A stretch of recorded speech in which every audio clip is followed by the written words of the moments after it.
iba.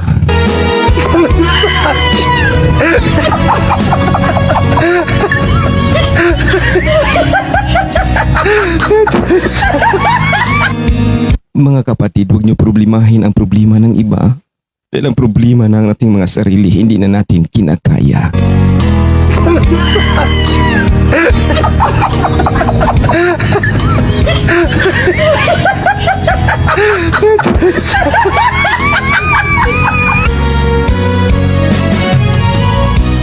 Masakit man isipin po mga kapatid, yan po ay pawang makatotohanan lamang.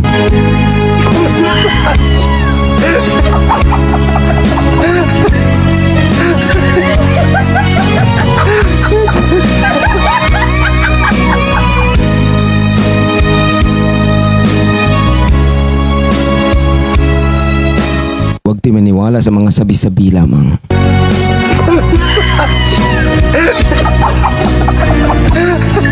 Dapat matuto tayo manindigan mga kapatid, kung sino tayo at ano tayo, dun lang naman dapat tayo.